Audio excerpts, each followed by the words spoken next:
If you were going to make a kind of a Mount Rushmore of Hollywood directors, I think you'd put John Huston in there. There are great directors out there, but most of them don't even match him as a personality and what he stood for. He could make the ugliest woman in the room feel beautiful if he chose to. Actors wanted to work with him. I'm convinced they said, well, John Huston wants me to work with him, so I'm going. You have to be dedicated. He somehow gets it out of you. You've got to witness it to really understand it. He's just an extraordinary man.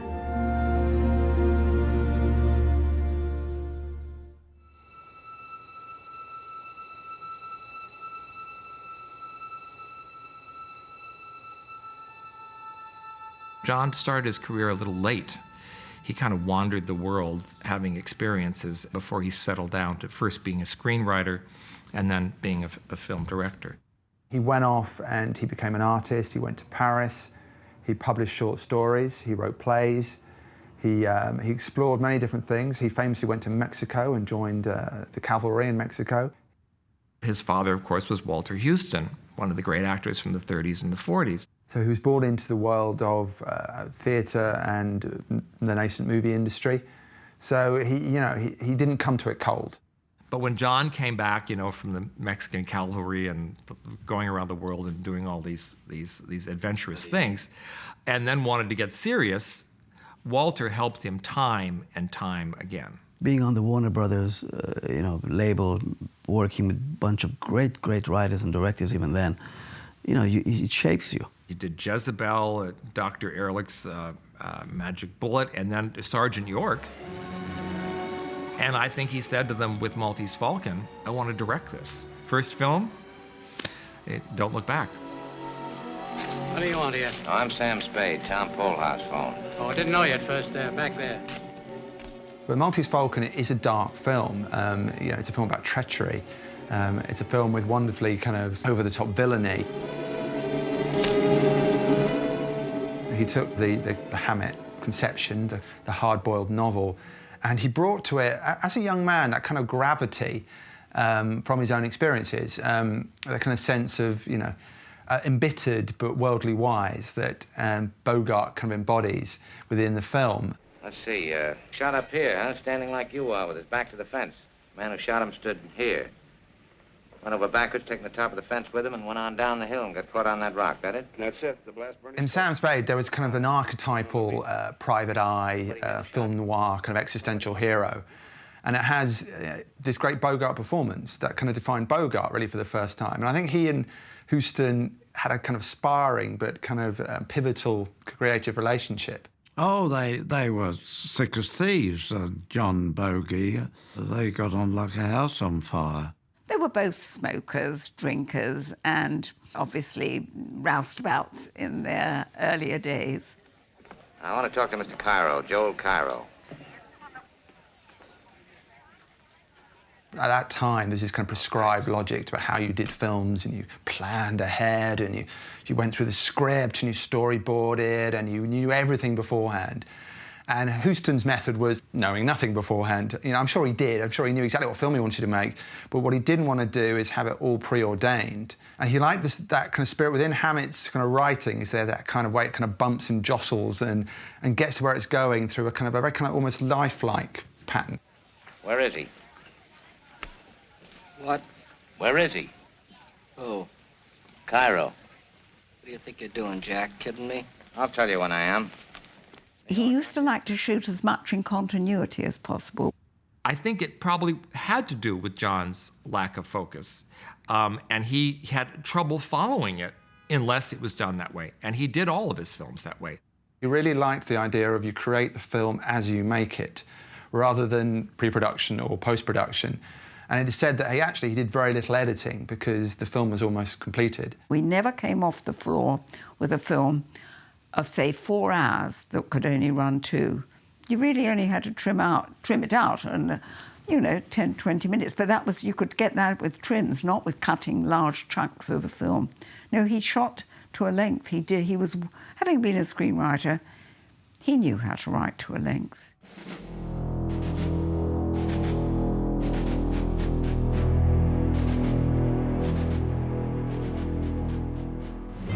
Of the original force to establish the beachhead at Salerno, the 143rd had since spent all but a fortnight in action under extremely bitter weather conditions. At Salerno, at the Volturno crossing, it had taken mortal punishment. The task ahead promised no less bloodshed. During the Second World War, he was a documentary maker, and he very much went the non-jingoistic route. He really analysed the effects of war. Let's not call them documentaries. I think this is a misstatement. They're propaganda films, masquerading as documentaries. Some 200 yards forward, they encountered mines and automatic fire from pillboxes. I wasn't aware of any sharply dividing line between a documentary and a feature picture,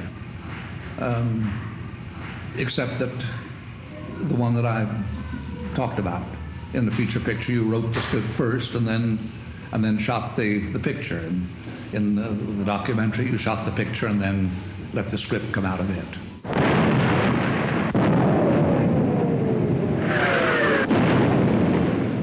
The thing that also made it very powerful is the voice. John's narration. He's sort of unlike anybody else. It's this authoritative voice.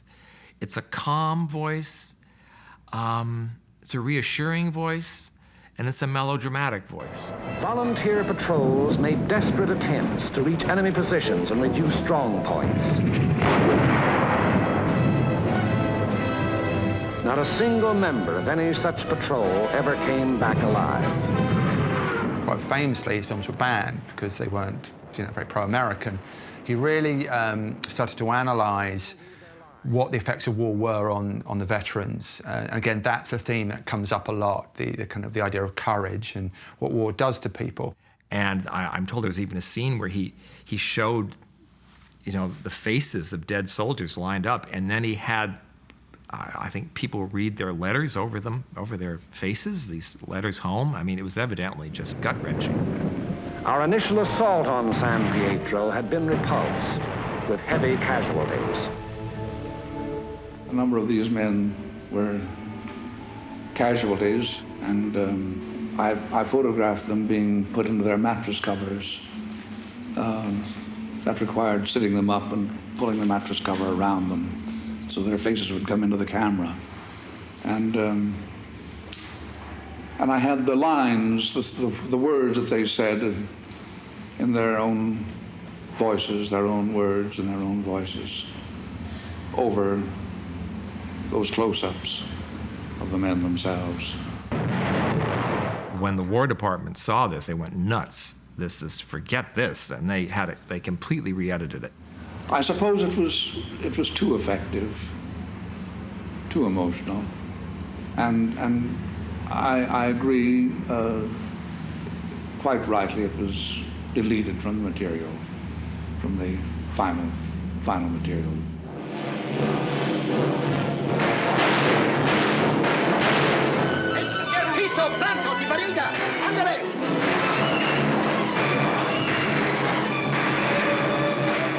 What's interesting about Sierra Madre, obviously, in terms of the sequential in his career, it comes after his Second World War experiences, and I think that's very important.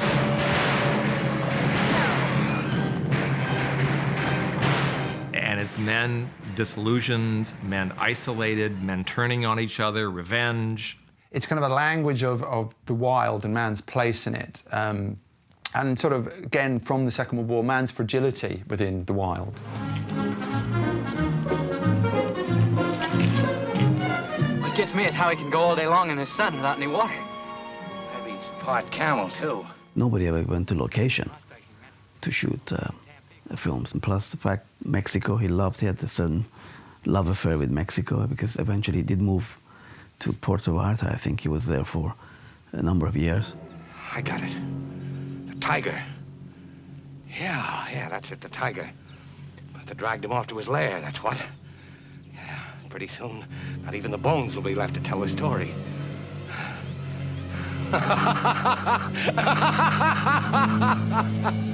Done as if by order. He liked to take on nature. A lot of his films are about men taking on nature, or, you know, he was really drawn to being tested as a human being.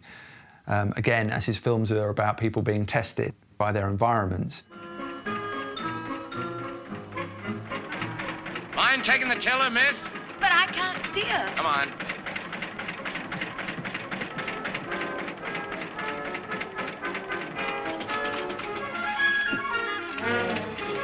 A little to starboard, miss. No, the other way. I got to meet John when I was assigned for the African Queen. They built huts for Huston and Bogey and Catherine. It was a camp hacked out of the forest. I mean, there was nothing there, and they'd made the camp out of it. So for him, half of it was the adventure. He was a storyteller, so for him to say, well, I'm going to tell a story with the African Queen, I want to go to Africa to shoot it, and not in a backlot in the studio at Warner's. We simply can't remain here in this backwater until the war is over, Mr. Allnut. Can't we, miss? You got the map. Show me a way out and I'll take it. The British will certainly launch an attack. The only question is, which way will they come?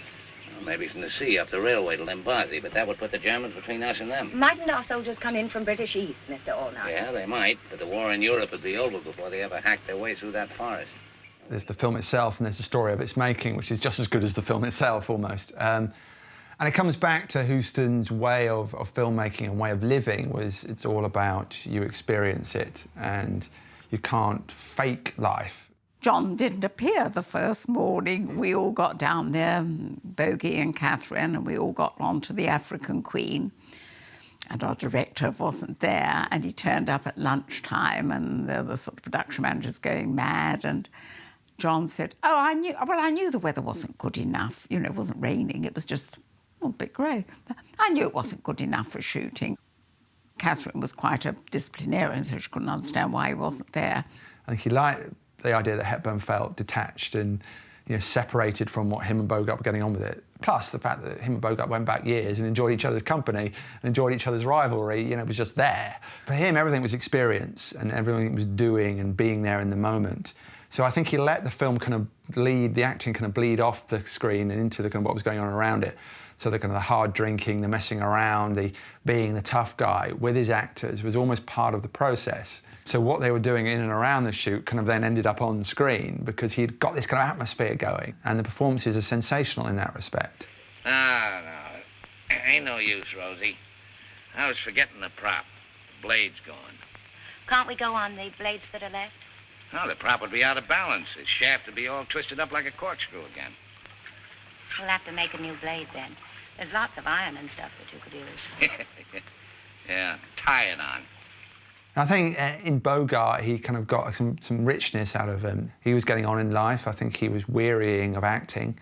And it's exactly the right point to put him in the film because that weariness kind of comes out. But as he always said, if you cast correctly, if you put the right actor in the right role, they will give it to you. And all it needs is a bit of fine tuning. Oh, that little baggage. This was an actor who liked to work 9 to 5 in Hollywood and walk off the set and, you know, get in his car and drive off. And, you know, and John Huston would make him go to the jungles of Africa and go in water full of leeches. He would do anything for John. He gets the best out of the actors. He's got this sort of aura about him that, you know, if he asks them to climb up the woodwork, they try and climb up the woodwork. But the thing with John, it's like he doesn't have to necessarily animate himself as a director. I used to ask him, what's the magic of directing? He said, just tell him up a bit, down a bit. You don't have to really go, I mean, if you know your script so well and your story, you don't have to, you have actors who, if they're cast well, because it was all about casting for him, once you have a script, you leave him alone, literally, and make, you know, let them tell the story. If John had strong actors, he would give them their head, as it were, and they would do wonderful jobs because he didn't interfere. Unfortunately, if he had weak actors, insecure actors, or people who didn't quite get it, they could flounder and he really wouldn't help them. So it was a double-edged sword, but I think actors liked working with him.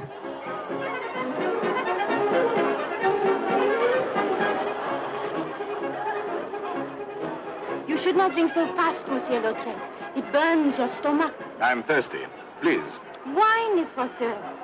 At least you did not say water. Water is for Americans. Some men can swing by their heels on the flying trapeze. Some men can become president of the Republic. I can drink cognac. My agent had a message saying, would I go and see John Huston? I was asked to go to Claridge's Hotel because that's where he was staying. And I can remember he had a room on the first floor, and he invited me in, sat down, and he said, tell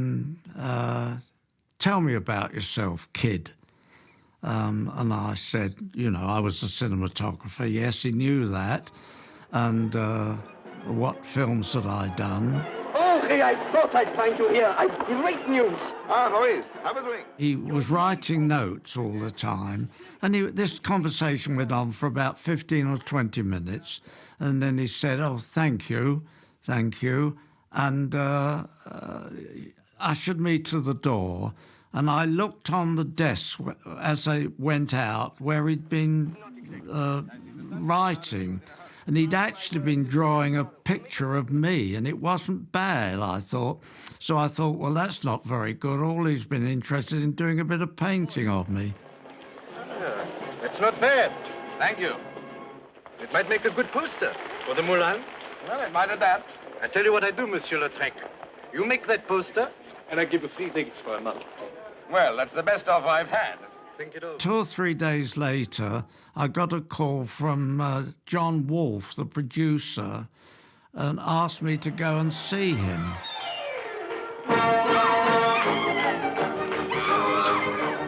So I went up, and John Wolfe asked me to photograph Moulin Rouge for John Huston.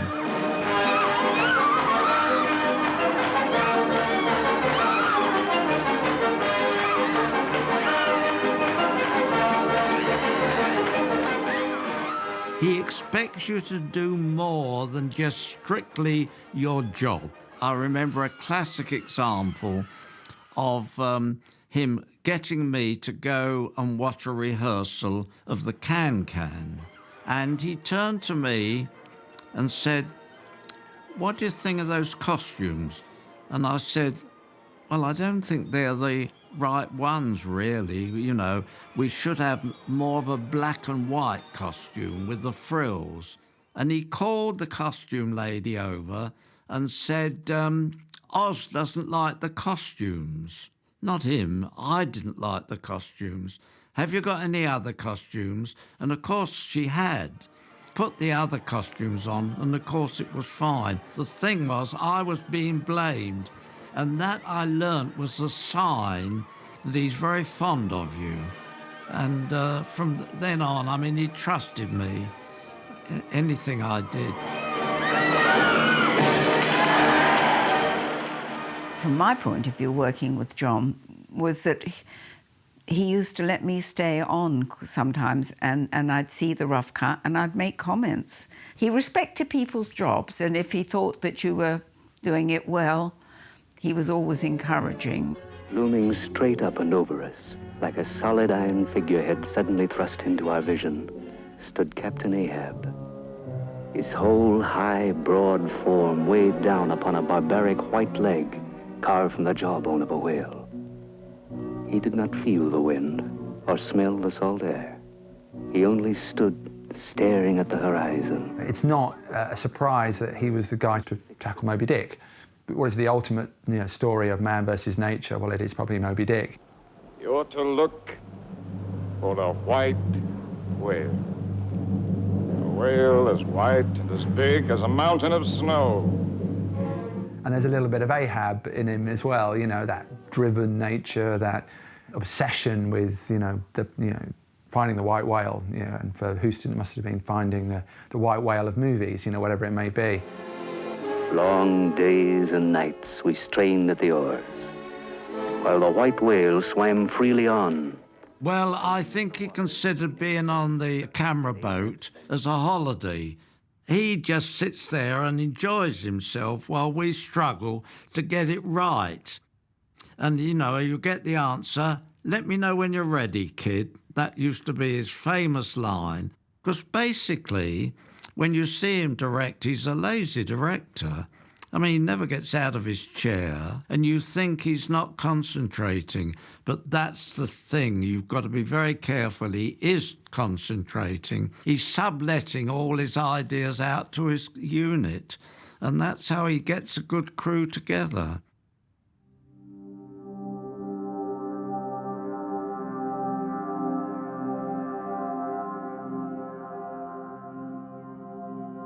Mr. Miller, why did you file application for passport? I wanted to go to England. For what reason? You guess. We'd like you to I wanted to be with the woman who is going to be my wife. You mean Marilyn Monroe? That's correct. Do you have her in mind for any particular part? Are you going to write a play for her? I wish I could, but I've never been able to write a play for any actress.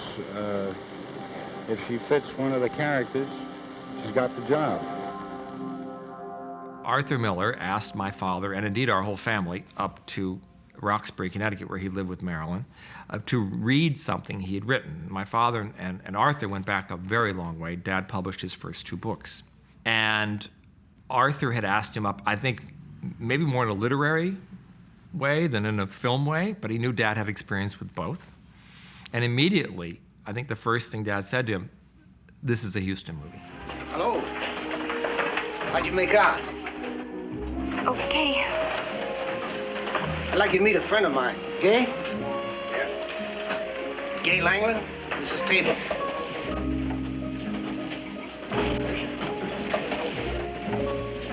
How'd he do? It was a good script, Misfits, and maybe he read it and liked it, and maybe didn't feel he needed to adapt it. It's unusual for him because I think he just feels anything that's around he's better than. He respected writers immensely. And in my view, one of the troubles with the Misfits is he had so much respect for Miller and for Miller's words. He didn't step in at some point and saying, "Look, this is getting way too wordy. This is too play-like." But maybe Miller was the one guy who he thought, yeah, you know, he's on a par with me. It's hard to say. The film was fraught with different problems, and maybe those problems overtook his time, and, you know, just getting that damn film made might have kind of been more than spending his kind of evenings fiddling with the words. I'll bet you $2 you can't hit it 10 times in a row. Wait, I'll take that bet. Go ahead. Go on. All right, sir, the head's a puppet. Oh, wait, gangway. We got a better. Back. I mean, Marilyn Monroe, as much as she was a big star, but I mean, she was looking up to someone like Huston. She had the production company, and John was brought into that production company, I believe, for the Misfits. And so it was a perfect match, I mean, from her point of view. He'd been warned by Billy Wilder before he started. Billy had just done The Wonderful Some Like It Hot and said, "John, it shouldn't happen to you. She's nearly killed me, you know, with the being late, not knowing the lines." With John's short attention span and all that, what is remarkable is he did know how to treat Marilyn. I've told you how awful he could be with actors that were messing up. Well, Marilyn messed up more than any of them. Take after take after take after take. Always calm. Let's try it again, dear. You know, and she would be saying, "I can't do this." We'll work through that. Never raised his voice, never took her to task. Why are you killing him? Just stand aside, honey. Okay, you won. All right, you won. You won. Let's go, that rope. Get out of here. Guido, darling. Follow him. Choke him down, Guido. Get off me, Roger. Stop. Get him. President, shut up and pull that horse down. The thing that changed is the Strasbergs had entered her life. And she had come to New York to study at the Actors Studio. She was a guest to go in and watch the Actors Studio in action. And Lee Strasberg was, at that time, the head of it. And then she found out about Paula. And so she became her acting coach. And I remember very distinctly as a kid, during a take, he'd say, cut, and Marilyn wouldn't look at the director, she'd look at Paula. Was that okay? She wasn't asking John if it was okay, she was asking Paula if it was okay. And then John would have, if Paula said no, he'd have to do the scene over again. John looked and said, in his mind said, I know what's going on. Nothing is being put beyond me.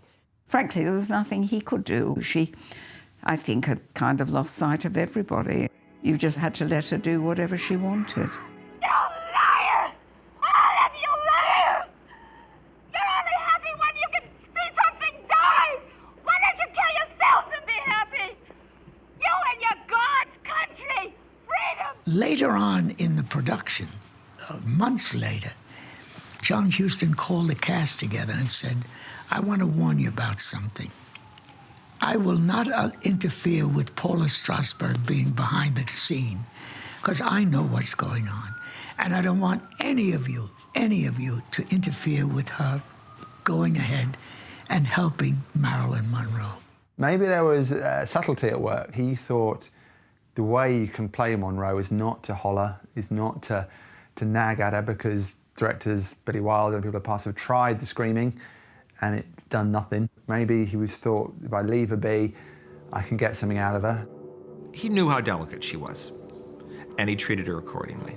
It's probably the only reason the Misfits got finished. John was a great diplomat. John could get on with anybody. I mean, John could charm a room. He could make the ugliest woman in the room feel beautiful if he chose to.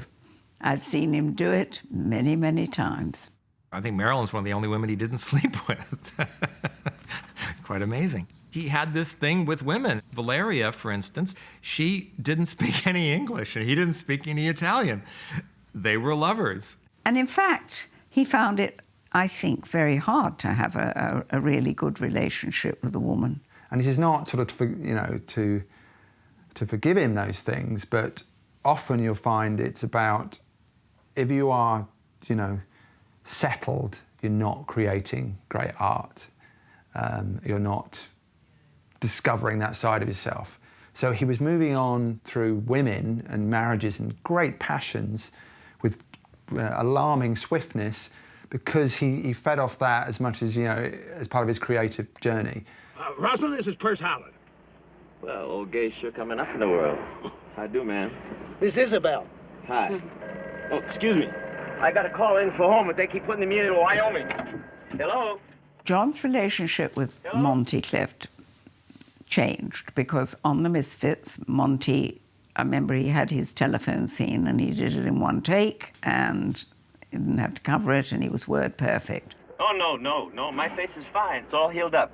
It's just as good as new. You would, too, recognize me. Everybody was, so you say, pleasantly surprised at how well-behaved Montgomery Clift was throughout The Misfits. I remember he'd had that terrible accident. His face had been disfigured. This was really his first major film that he was going to be coming back. And he was letter perfect. And, because he acted well and gave no trouble on The Misfits, he was cast in Freud. And John did not know that Monty was gay. And evidently it was on the lead up to Freud that I think when Monty came to visit him at St. Clarence, he brought a boyfriend. And John naively said, "Who is this man?" And somebody said, "Well, it's his boyfriend." And John he's a homosexual? When I did join the film, John said to me, "But you never told me." And I said, "Well, I don't know why. I was supposed to. Everybody else knows." He was the only person in Hollywood that didn't know that Monty Clift was gay. And I'm afraid that had a lot to do with how he treated him thereafter. It wasn't one of the better sides of John I saw in his relation to Monty. He was really actually quite cruel to him on certain scenes. He did have a kind of sadistic streak in him. He liked doing practical jokes. Some of them were quite mean. But I certainly think he used bullying as a tactic as a director, I think he kind of created atmospheres that created tensions that he wanted, much like Kubrick did, much like Hitchcock did, much like Polanski still does.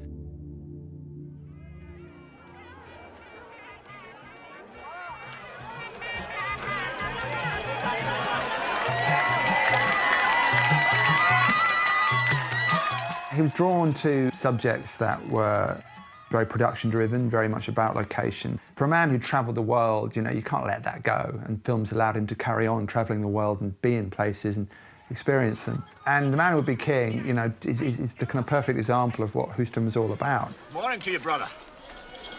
I'm glad you stopped by and caught the matinee performance. What do you think of it? Well, it's convincing enough, but what the devil are you two rascals up to now? Last week it was kings you were to be, of Kafiristan, as I remember. Right, but we got to get there first. He gets two terrific performances out of Caine and Connery. Michael and Sean got on like mad, and they all got on with John. We're going to teach you soldiering, the world's noblest profession. When we've done with you, you'll be able to stand up and slaughter your enemies like civilized men. It was all about imperialism, it was about nature, it was about the idea of power and the lust for power. Again, it goes back to Sierra Madre. You know, it's also kind of a good sister film to that. Men out in the wild, in the mountains, slowly going mad. Ready, steady, go. 1, 2, 3. 1, 2, 3. You say it at the same time as all the others, right? I love The Man Who Would Be King. It's also very close to where I come from, Iran, where I know that how you could be nobody, a soldier, and you declare yourself a king. So I think he did go out there and try to tell a story that is, even today, is so, you know, poignant. But it captures also that something of the magic of Kipling, that kind of otherworldliness, the sense of adventure, all these things that I think Kipling imbued into the story, Huston does very well, that there are little corners of the planet unchecked and that, you know, are there for people to discover. All right. You got us here. Now what?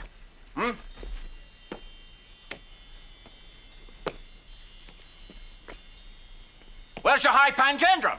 I went out there to Morocco to sort the locations out. While we were there, an old boy came out from round the back who looked totally unwashed, and I said to the production man who was with me, I said, look, when we come looking at locations with John Huston, don't let him come and be seen or he'll want him in the picture. He comes out, he says, right, he'd like to go around the locations with me. We go around the locations and we get to this one, and to my total horror, this old boy came out and came running up to Huston, jabbering, and in fact he did cast him, and the old boy was a revelation, and he'd never acted in his life before. Now, what did he say, Billy? He say, now we shall see. And he does it all by sign language and jabbering in some language, which God knows what it was. And Huston would show him what to do.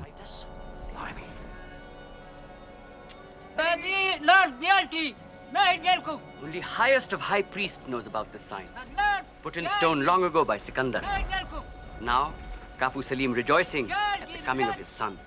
But John, you see, was so good with those people. He could charm them, even though they didn't speak the same languages. They had a respect for him, you see, and would do more or less anything. No director except John Huston would ever take that chance. He knew exactly what he was going to do. I personally thought he'd made a terrible mistake. I was wrong. We were all wrong. And the old boy did a great job.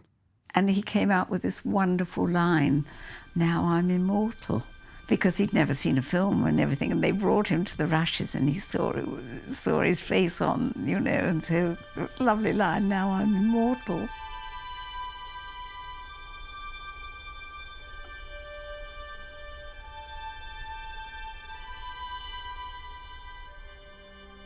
Sit down. What for? You may think you know what you're dealing with, but believe me, you don't. Well, he was certainly an actor's director. He was also an actor's actor. He appeared, I believe, in 55 films as an actor. Sheriff's gold posse. Bunch of damn fools to pay $5,000 apiece towards the sheriff's re-election. He appeared in various films, solely in an acting capacity.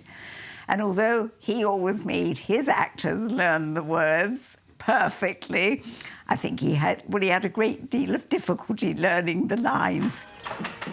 I happen to know Hollis was fond of her. I'd like to help her if I can. I mean, he's amazing because he fit the part. Brilliant. In fact, probably half of his character was John. The other half, he was playing the character. And he had the most amazing voice anyway, that, you know, you could narrate, you want to hear it so beautiful. You could read yellow pages, and it would be interesting. Oh, there you are. Well, you don't look too much the worse for wear, Mr. Gitz, I must say. Where's the girl? I've got her. Is she all right? She's fine. Well, where is she? With her mother. And I think he may have just sort of enjoyed not having to be the director. It must have been marvellous to go onto sets and do your little bit and go off and sort of hang out with the other actors. Directing is hard, you know, and certainly the way John Huston did it is very hard. You know, if you're an older man, that's daunting, you know, and tiring. And I think he lost his enthusiasm for it a bit. And I think it's something that needs a great deal of enthusiasm, a great deal of energy. There was an easing off, none of which explains Escape to Victory. The team will be ready to travel at midday on Thursday. Further arrangements will be announced later. One of my men is in the punishment block, in solitary. I can give you a trainer. You don't need him. Hatch is my goalkeeper. The American? No. Tony Lewis is your goalkeeper. He's broken his arm. It's a football-themed POW film starring team members of Ipswich Town. You know, how much he was aware of that, I don't know, but you know, it's a film about men. 20% of it was about football as a backdrop, but the story was about a bunch of guys trying to escape. So I mean that held well. Coming, son! Penalty area. The referee will probably call a penalty kick, and he does. I remember when I went to I think it was Budapest. I went there on the set for a couple of weeks. He had no idea how to shoot football. John was just in his trailer.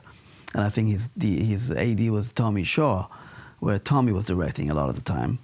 And you know, Michael Caine was there, all these footballers, Ozzy Ardiles and Pele, and everybody were there.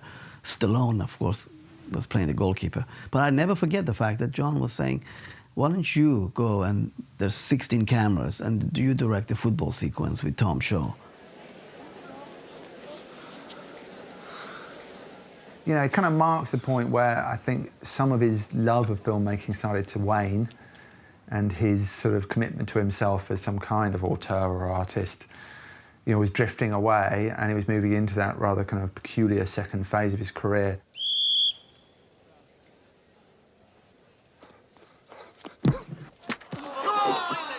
He smoked like a chimney. He had cigarettes that came specially from New York, and they were like cigars, that colour. And he was smoking these day in, day out, and the emphysema got very bad. I think what happens at a certain time of your life, you know, you kind of get burned out. Any directors, I think they lose it at some point. Whether it's a Scorsese, or a Coppola, or Huston, or anybody. It's the hard knock life for us. It's the hard knock life for us. Static treated, we get drinks. Static says we get drinks. It's the hard knock life. I do believe one of the reasons that he made some dubious films along the way, and there were a number of them, was he just needed money. John had a big overhead. And it was, I think I paid about $1 million then, which is a lot of money, in 1982. I think that's when he directed that. There's a lot of money. And of course, Ray Stark was his friend. And so when he asked him to do Annie, I mean, he said, absolutely. Don't it feel like the wind is always always howling. Don't it seem like there's never any light? Once a day, don't you want to throw the towel in? It's easier than putting up a fight. You shouldn't underestimate the challenges that certainly a musical offer as a director. They aren't easy. They're a very different beast from, you know, the African Queen or Sierra Madre. And I think he may have liked to test himself in that way. And you mellow as you get older. It's the Hard Knock Life. It's the Hard Knock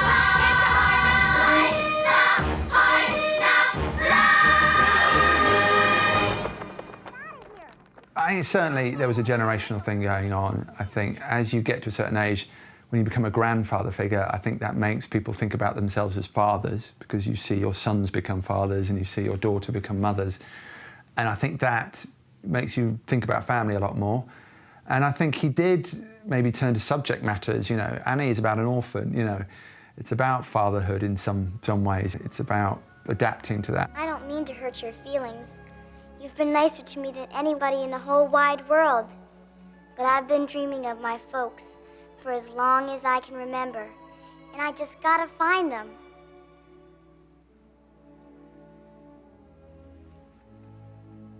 And I'll help you. Daddy Warbucks is an interesting Huston-like figure in his own peculiar way. And I think he may have been, you know, wanting to make up for the absent years, make up maybe for not being a great father. And, you know, to also cut himself some slack, maybe, you know, to explore sensitive things within himself and the idea of himself as a grandfather and a father figure. I think he was clueless as to how to deal with his own children. It seems to me that's just the way he was. When I'd hear people ask him about his children, Tony and Angelica, he'd always talk about Tony, the son, and if I was around, I'd say, oh, you do have a daughter, you know? It's not unique to John Huston that a very driven, hard-drinking, artistic figure would neglect his family. But it is interesting that as he got older, maybe he tried to make up for that to some extent. You know, he did try and re-embrace the idea of his own family.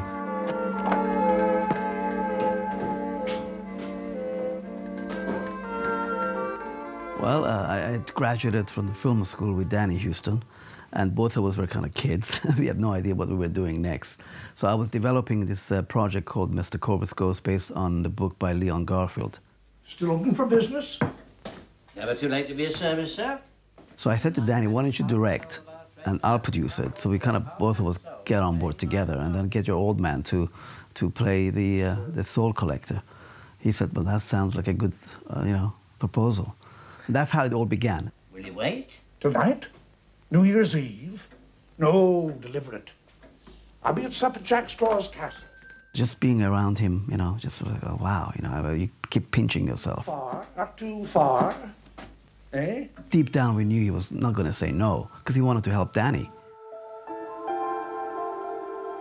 Towards the end, it all became very sad, because he did a film with his daughter, and he had to have oxygen, and he had this oxygen machine fixed to a chair, you know, and with the thing by his nose.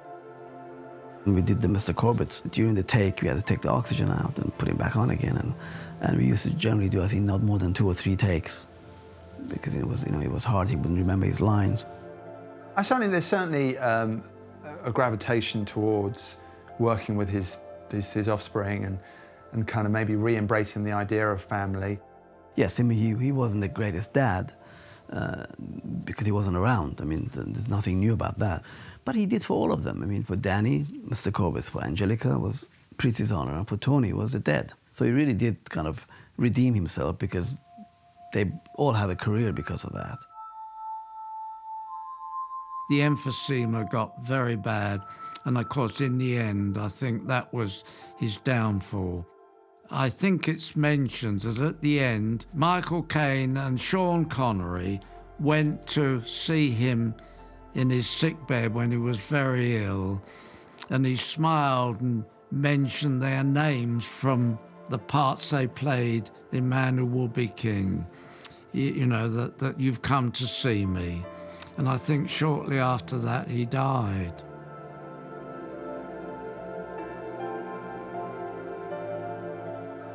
If you put it simply, you say the Maltese Falcon, the African Queen, Treasure of the Sierra Madre, the Asphalt Jungle, you know, Man Who Would Be King, the legacy is there in the work. Extraordinary films that will live on. The legacy he's probably left, it sort of has gone down the route from John's father, the great actor. Certainly that the Huston name has carried on.